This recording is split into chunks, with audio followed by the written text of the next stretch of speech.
Good evening मेरे प्रिय छात्रों। आज जो है 12th के सेकेंड पार्ट का पहला जो चैप्टर है हैलो एल्केन और हैलो एरीन्स, इस पूरे चैप्टर को एक सीरीज़ में कवर करेंगे। क्या होते हैं इनके वर्गीकरण, किस तरह से इनके नाम लिखे जाते हैं, रासायनिक गुण क्या है, भौतिक गुण क्या है, किस तरह से इसका विवेचन किया जाता है, क्या इम्पोर्टेंस है, पूरी चीज़ें एक सीरीज़ में पढ़ेंगे। तो आज जो पहला लेसन पढ़ने वाले हैं बहुत ही इम्पोर्टेंट लेसन है। लेसन का नाम है हैलो एल्केन्स और हैलो एरीन्स।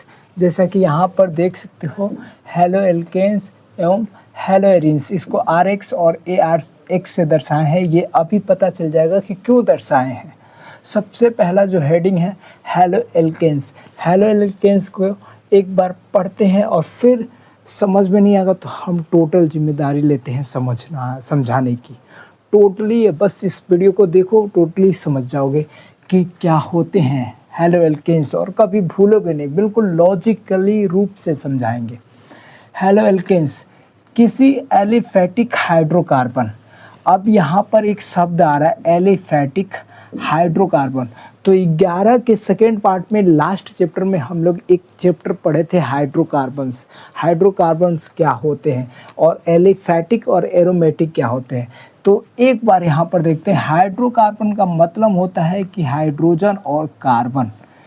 हाइड्रोकार्बन का मतलब है हाइड्रोजन और कार्बन, यानी कि ऐसे यौगिक जो हाइड्रोजन और कार्बन से बनते हैं। तो जब हाइड्रोजन और कार्बन की बात आ रही है तो सबसे पहले बात करते हैं कार्बन की। तो जो कार्बन है हमेशा ये याद रखना कि 4 संयोजकता होती है और ये कार्बन जो है 4 बंध से अधिक बंध नहीं बना सकता, यानी कि इस प्रकार से कार्बन है और ये 4 बंध बना सकता है हाइड्रोजन के साथ या किसी और के साथ। तो यानी कि कार्बन हो गया और हाइड्रोजन हो गया, इससे एक यौगिक बन रहा है CH4। ठीक है, तो ये जो कहलाएगा एक हाइड्रोकार्बन कहलाएगा। ठीक है, इसके अलावा जो अगर कार्बन की संख्या मान लो इस प्रकार से एक कार्बन दूसरे कार्बन से जुड़ा है और इस प्रकार से हाइड्रोजन बन रहा है, तो यहाँ पर ठीक है, यहाँ पर जो होगा ये कार्बन 2 है, हाइड्रोजन 6 है और सब कार्बन की संयोजकता जो है वो 4-4 है। तो ये हम लोग का एक दूसरा यौगिक बनेगा C और CH3 और CH3, और इसको हम लोग ऐसे भी लिख सकते हैं C2H6। ये भी एक हाइड्रोकार्बन है, ये भी एक हाइड्रोकार्बन है, ये भी हाइड्रोकार्बन है, क्योंकि इसमें हाइड्रोजन और कार्बन है, हाइड्रोजन और कार्बन है। तो जिन यौगिकों में हाइड्रोजन और कार्बन रहते हैं, इन यौगिकों से बना हुआ हर एक यौगिक, मतलब इन दोनों परमाणु से बना हुआ हर यौगिक हाइड्रोकार्बन कहलाता है। अब यहाँ पर बात करें एलिफैटिक हाइड्रोकार्बन की, तो एलिफैटिक हाइड्रोकार्बन क्या होता है। जब कार्बन और कार्बन सीधी श्रृंखला बनाए, इस प्रकार से मान लो कई कार्बन है और इनकी संयोजकता की बात करें तो इस तरह संयोजकता जो है इसकी पूरी कर दें। हर देखो ये H2 इसलिए लगा रहे हैं कि कार्बन की 2 संयोजकता पूरी हो गई है और H2 लगाना है, तो इसकी संख्या को याद रखना। कार्बन की संख्या 4 करने के लिए हमें H की जितनी भी ज़रूरत पड़ती है तो वो उतनी H हम लोग लगा पाते हैं और लगा देते हैं और ये एक यौगिक बनता है। तो CH और CH3, तो यहाँ पर देख लो। ठीक है, इस प्रकार से एक नया यौगिक बन रहा है। यहाँ पर इस प्रकार से एक नया यौगिक बन रहा है जिसमें कार्बन 4 है और इस कार्बन की संयोजकता 1 और 3 हाइड्रोजन है 4, फिर कार्बन की संयोजकता 2, यहाँ पर संयोजकता है 4, इस कार्बन की भी संयोजकता 4, इस कार्बन की भी संयोजकता 4, यानी कि सभी कार्बन की संयोजकता 4-4 कंप्लीट हो रही है। इसे चाहोगे तो विस्तृत सूत्र में लिख सकते हो, इस प्रकार से लिख सकते हो ओपन करके। तो ओपन करके जब हम लिखते हैं तो इसको विस्तृत सूत्र कहते हैं। तो यहाँ पर विस्तृत सूत्र में भी तुम लोग लिख सकते हो और यहाँ पर दम पता चल जाता है कि टोटल क्या है, किस प्रकार से इसकी चारों संयोजकता कंप्लीट हो रही है। और एलिफैटिक की बात करें तो एलिफैटिक का मतलब होता है एक सीधी श्रृंखला, खुली हुई श्रृंखला। मतलब ये कार्बन आ करके एक बंद श्रृंखला नहीं बनाएगा, ये कार्बन जो है एक खुली श्रृंखला बनाएगा।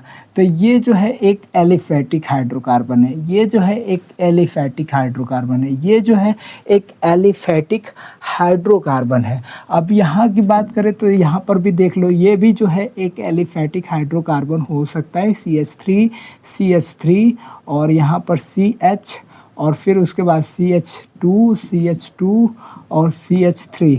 देखो इसमें जो हाइड्रोजन की संख्या अभी बताएं है कि किस प्रकार से लगाया जाता है, कि कार्बन इस प्रकार से लगाया जाता है कि कार्बन की संयोजकता 4 पूरी हो जाए।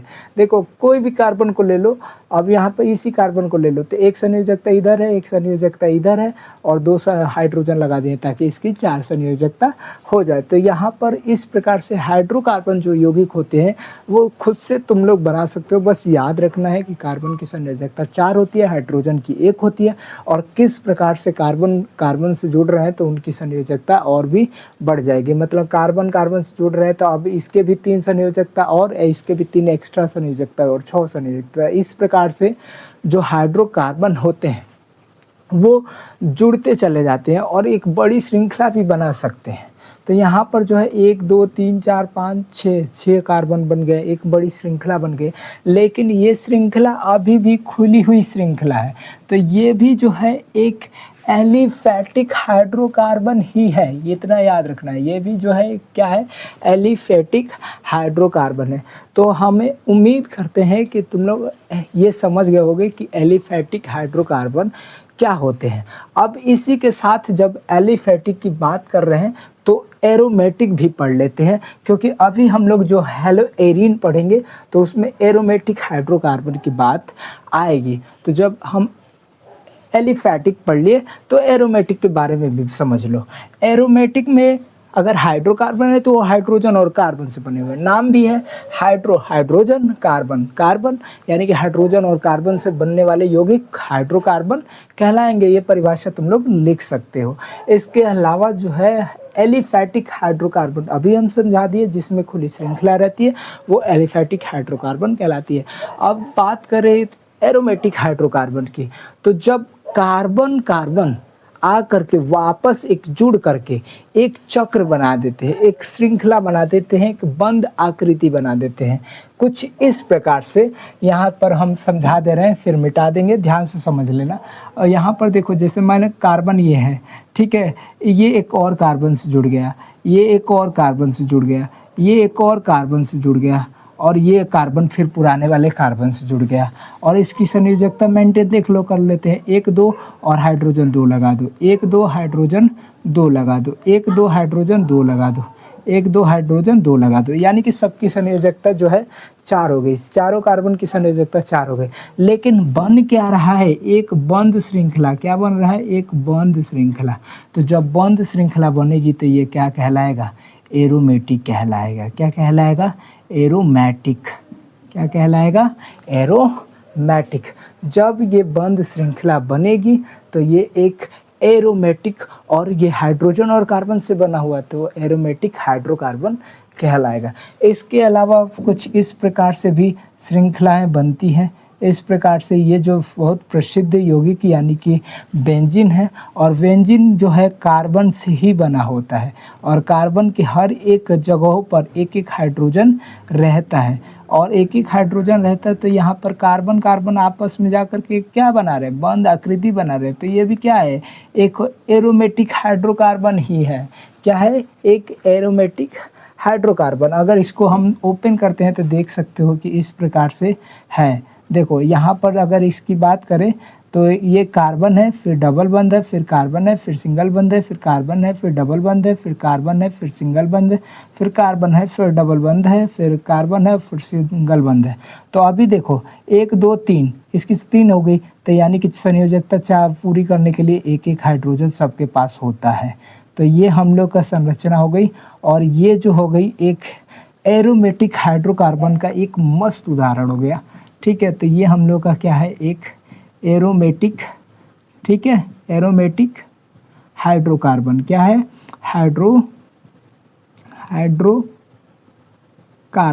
ठीक है, आसानी से इसको याद रख सकते हो। तो एरोमेटिक हाइड्रोकार्बन हो गया।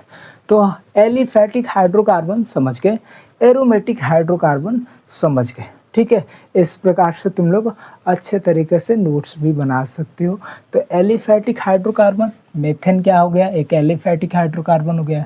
यहाँ पर एथेन क्या हो गया, एक हाइड्रो का कार्बन यौगिक हो गया।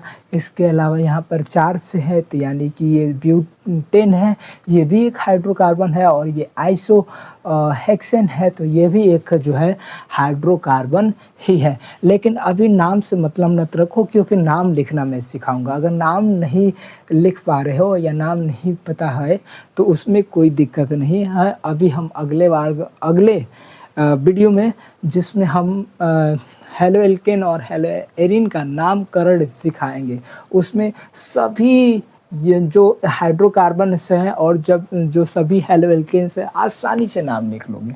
तो नाम की चिंता अभी मत करो, बस ये परिभाषा की चिंता करो कि परिभाषा इस वीडियो में क्लियर हो पा रहा है कि नहीं, और हेलो एल्केन और हेलो एरिन को हम पहचान पा रहे हैं कि नहीं, और उसकी परिभाषा किस प्रकार से देते हैं। तो अब उम्मीद करते हैं कि तुम लोग एलिफैटिक हाइड्रोकार्बन और एरोमेटिक हाइड्रोकार्बन समझ गए। इसके अलावा एक संतृप्त और असंतृप्त होता है। तो बस इतना याद रख लो कि अगर सिंगल बंद रहते हैं तो वो संतृप्त एलिफैटिक हाइड्रोकार्बन कहलाता है। अगर डबल या ट्रिपल बंद हो गया तो वो असंतृप्त एलिफैटिक हाइड्रोकार्बन कहलाते हैं। तो इसमें जितने भी अभी बनाए हैं, जितने भी यौगिक, मतलब पहला यौगिक ये बना है, दूसरा यौगिक ये बना है, तीसरा ये बना है और चौथा ये बना है। तो जितने भी अभी बनाए हैं ये सभी क्या है, जितने भी अभी बनाए हैं वो सभी क्या है, संतृप्त एलिफैटिक हाइड्रोकार्बन है। संतृप्त समझ गए। संतृप्त और असंतृप्त में बस 2 ही चीज़ें कॉमन है कि यहाँ पर अगर सिंगल बंद रहे कार्बन कार्बन के बीच में तो वो एक संतृप्त हाइड्रोकार्बन है, और अगर डबल बंद आ गया, ट्रिपल बंद आ गया तो असंतृप्त हाइड्रोकार्बन होगा। असंतृप्त हाइड्रोकार्बन यहाँ पे चारों जो है संतृप्त हाइड्रोकार्बन है। असंतृप्त हाइड्रोकार्बन देख सकते हो कि CH2 और डबल बंद CH2, ये जो है डबल बंद आ गया तो ये एक असंतृप्त हाइड्रोकार्बन है। अब यहाँ पर CH2 CH3, ठीक है, C और फिर ट्रिपल बंद CH, तो यहाँ पर ट्रिपल बंद आ गया।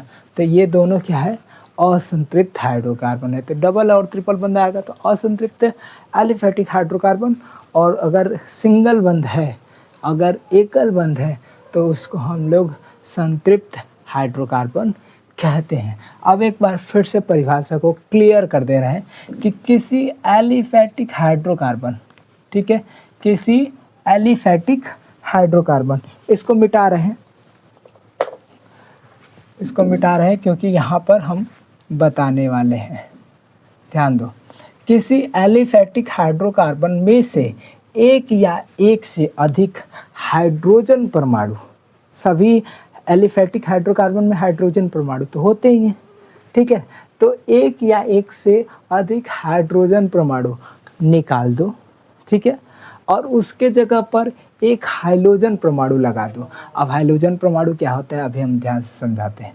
देखो, हाइड्रोजन परमाणु का मतलब यहाँ पर देख लो, किसी एलिफैटिक हाइड्रोकार्बन में से एक या एक से अधिक हाइड्रोजन परमाणु हाइड्रोजन परमाणु द्वारा प्रतिस्थापित का मतलब होता है अदला बदली, यानी कि हाइड्रोजन की जगह पर हाइड्रोजन परमाणु प्रतिस्थापित हो जाते हैं तो फिर एक नया यौगिक बनेगा, और नया यौगिक बनेगा तो वही जो नया यौगिक बन रहा है उसी को हम लोग हेलो एल्केन कहते हैं। तो यहाँ पर समझ लो कि X परमाणु, हाइड्रोजन परमाणु क्या होते हैं। तो हाइड्रोजन परमाणु यहाँ पर समझ लो, देखो हाइड्रोजन परमाणु किसे कहते हैं, हाइड्रोजन परमाणु, ठीक है, परमाणु जो होते हैं इसको हम लोग X से दर्शाते हैं, और ये जो होते हैं पीरियोडिक टेबल में वर्ग नंबर 17 पर आते हैं। तो वर्ग नंबर 17 पर कौन कौन से आते हैं, वर्ग नंबर 17 में जो होते हैं फ्लोरीन, क्लोरीन, ब्रोमीन, आयोडीन, याद रखना, फ्लोरीन, क्लोरीन, ब्रोमीन, आयोडीन, इसको एक साथ X से रिप्रेजेंट करते हैं।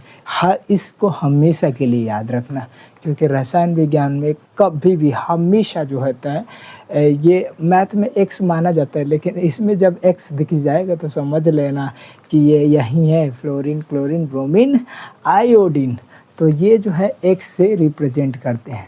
अब ध्यान दो, अगर यहाँ पर बात करें कि एक मान लो CH4 है, ये क्या है, एक संतृप्त हाइड्रोकार्बन, संतृप्त एलिफैटिक हाइड्रोकार्बन है।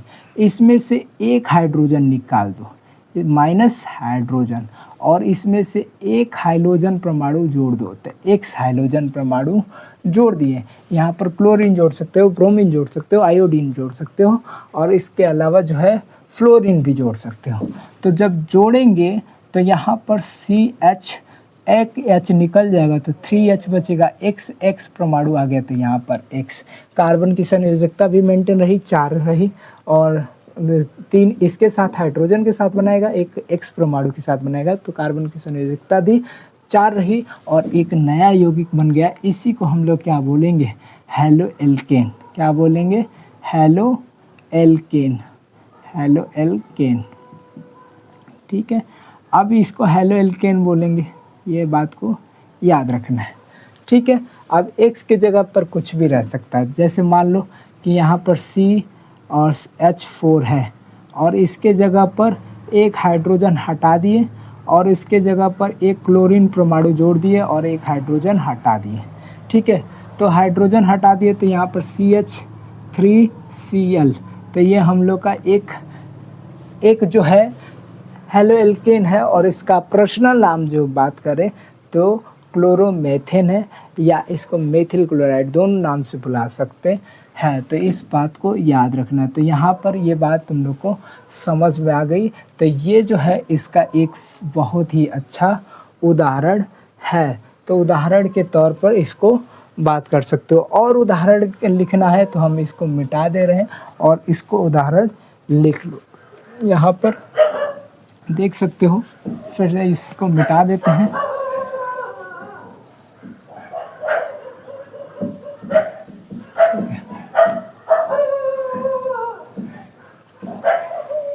इसको मिटा करके और भी एग्जाम्पल की बात करें तो यहाँ पर देख सकते हो C और H जो है इस प्रकार से है।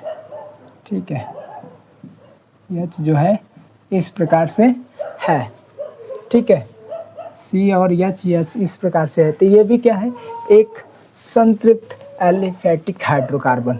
इसमें से एक या एक से अधिक, एक भी हटा सकते हो और 2 भी हटा सकते हो, 3 भी हटा सकते हो, अपनी मर्जी है। एक या एक से अधिक, कितना भी अधिक हो सकता है।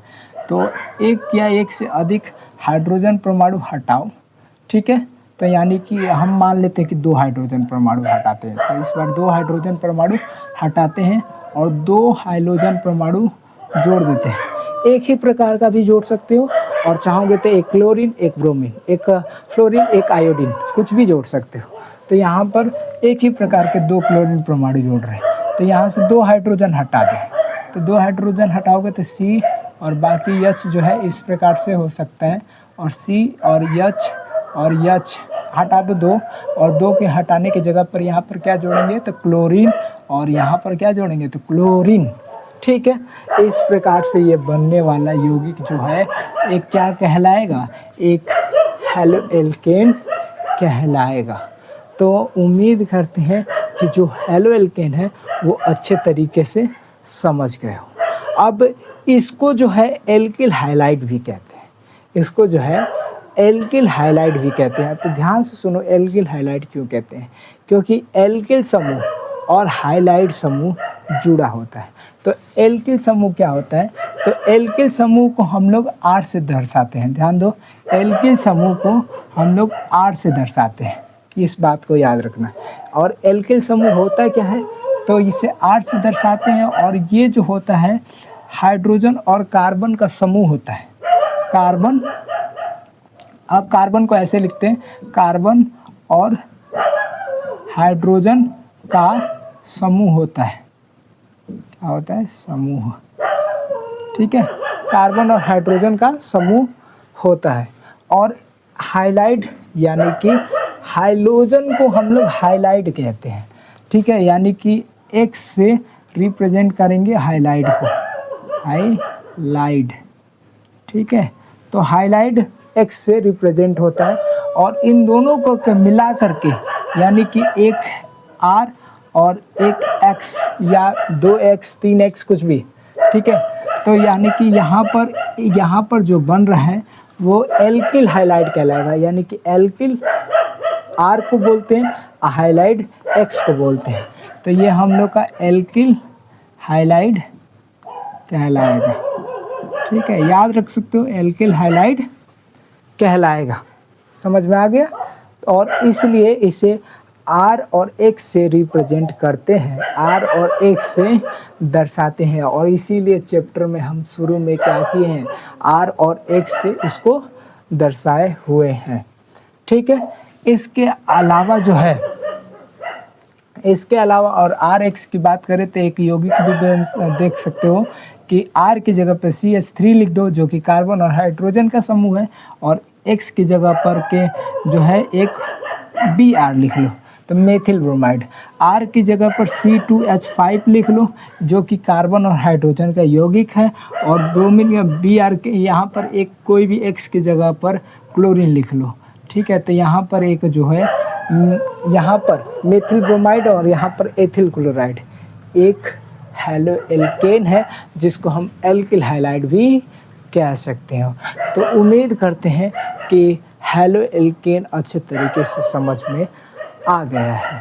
और ये वीडियो अगर तुम सभी को अच्छा लग रहा है तो ज़रूर से ज़रूर सब्सक्राइब करना और कोशिश करना, और कोई भी अगर सजेशन हो मेरे लिए, जो कि मैं 5 साल से बिना ऑफलाइन पढ़ा रहा हूँ, लेकिन अगर ऑनलाइन में कोई भी सजेशन देना होगा तो कमेंट में नीचे लिख सकते हो कि कितनी अपनी स्पीड को, पढ़ाने वाली स्पीड को कितना में रखें और कितना कम कर सकते हैं, क्या हम ज़्यादा तेज़ बोल रहे हैं, क्या इसे हमें स्लो बोलना है, और क्या सुधार कर सकते हैं अपने ऑनलाइन टीचिंग में। तो इसके बाद जो है हम लोग पढ़ेंगे हेलो एरीन के बारे में। हेलो एरीन क्या है, ध्यान से सुनना। अगर हेलो एल्केन समझ गए तो हेलो एरीन ठीक उसकी बहन है, ठीक है। तो अब यहाँ पर देखो, हेलो एल्केन और हेलो एरीन्स किसी एरोमेटिक हाइड्रोकार्बन, इसमें एलिफेटिक था और इसमें एरोमेटिक हाइड्रोकार्बन है, ध्यान देना, में से एक या एक से, बिल्कुल सेम परिभाषा, में से एक या एक से अधिक हाइड्रोजन परमाणु हाइड्रोजन परमाणु से प्रतिस्थापित होते हैं तो प्राप्त यौगिक, यानी कि इसके बाद जो यौगिक हमें प्राप्त होगा, बनेगा, वो हेलो एरीन्स कहलाता है। अब उदाहरण के तौर पर देख सकते हो कि अभी हम बताए हैं कि एरोमेटिक हाइड्रोकार्बन्स क्या है। तो चलो एरोमेटिक हाइड्रोकार्बन्स यही वाला ले लेते हैं। चलो यहाँ पर कार्बन है और कार्बन 4 है, इस प्रकार से CH2, फिर यहाँ पर इस तरह से CH2 है, फिर CH2 है, फिर यहाँ पर CH2 है, और फिर उसके बाद 4 ही है ना, CH2 है, और यहाँ पर CH2 है, और यहाँ पर CH2 फिर है यहाँ पर। तो ये एक क्या हो गया, एरोमेटिक हाइड्रोकार्बन। अब इसमें से कोई भी एक हाइड्रोजन निकाल दो, माइनस हाइड्रोजन कर दो, और इसके जगह पर क्या जोड़ दो, एक हाइड्रोजन समूह जोड़ दो। तो अब यहाँ पर कहीं से भी CH2 और यहाँ से CH हो जाएगा, और एक X परमाणु जोड़ दे रहे हैं, और फिर यहाँ पर CH2 और फिर इसके बाद CH2, और ये आपस में जुड़ जाएंगे। तो इस प्रकार से ये जो यौगिक होगा एक एरोमेटिक, ये जो यौगिक होगा ये वो एक हेलो एरीन कहलाएगा। तो ये क्या है, हेलो एरीन, हेलो एरीन, ठीक है, इस बात को याद रखना, हेलो एरीन्स। और ये क्या है, एक एलिफेटिक हाइड्रोकार्बन, इस बात को याद रखना, एलिफेटिक नहीं, एरोमेटिक हाइड्रोकार्बन, ठीक है, इस बात को याद रखना। इसके अलावा जो है इस बात को भी याद रखो कि मान लो यहाँ पर बेंजीन समूह है, बेंजीन समूह को आप इस तरह से दर्शाए हैंगे, ठीक है, इस तरह से देख लो, इसको इस तरह से दर्शाया जाता है, फिर समय बचाने के लिए इस तरह से, और समय बचाने के लिए इस तरह से करके गोला लगा दिया जाता है। तो ये तीनों सेम ही यौगिक हैं, इसको देखना तो ऐसा मत समझना कि ये अलग है, ये अलग है, ये अलग है।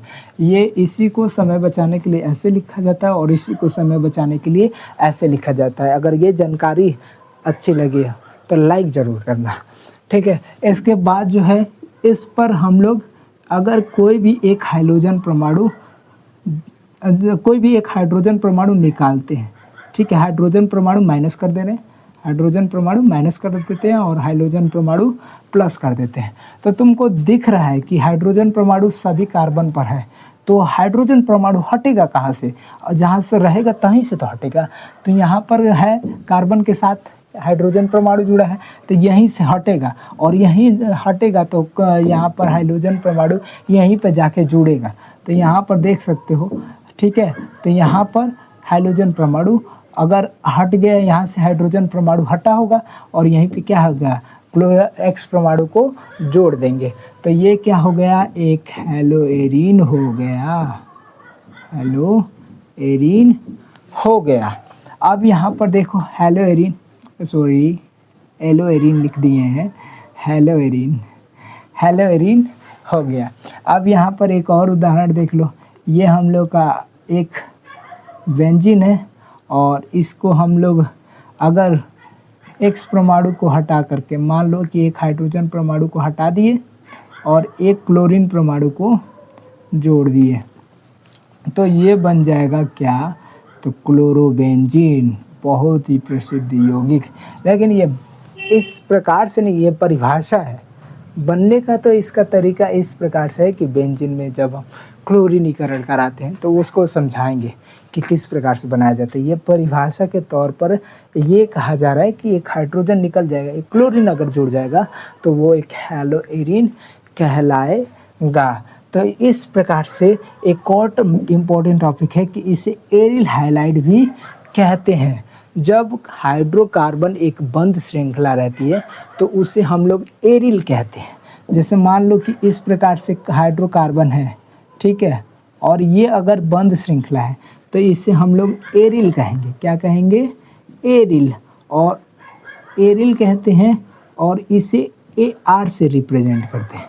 किससे रिप्रेजेंट करते हैं, ए आर से दर्शाते हैं। और इसी में अगर मान लेते हैं कि एक्स परमाणु जुड़ गया, इसी में एक्स परमाणु जुड़ गया, तो उसे हम लोग एक्स से रिप्रेजेंट करेंगे, तो आबंध एक्स से दर्शाएंगे। और इस वजह से, ठीक है, ये एक्स परमाणु इस प्रकार से एक्स परमाणु जो हो गया, जुड़ गया, तो इसे हम लोग आर, ए आर, और एक्स परमाणु जुड़ा है तो एक्स से रिप्रेजेंट करते हैं।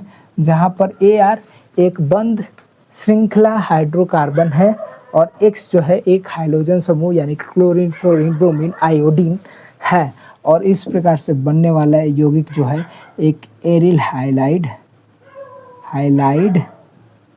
कहलाएगा, एक्स हाइलाइड कहलाएगा। तो इस बात को भी तुम लोग याद रख सकते हो कि एरिल हाइलाइड किस तरह से बना है। इसीलिए यहाँ पर हेलोएरीन को हम लोग ए आर एक्स से भी दर्शाते हैं। तो haloalkanes R X, haloarenes A R X. तो इस प्रकार से आसानी से दर्शा सकते हैं। ये सूत्र बिल्कुल याद रखना, क्योंकि आगे जितने भी इसके विचलन के नियम हैं इसी से समझाए जाएंगे कि आर एक्स क्या है और ए आर एक्स क्या है, हेलो एल्केन क्या है, हेलो एरीन क्या है। उम्मीद करते हैं कि हेलो एल्केन और हेलो एरीन्स और इसके साथ जो भी इम्पोर्टेंट टॉपिक है समझ में आ गए होंगे। तो आगे हम इसको पढ़ेंगे, इसका वर्गीकरण, जो कि वर्गीकरण पढ़ने के बाद बहुत ही इम्पोर्टेंट वीडियो होने वाला है।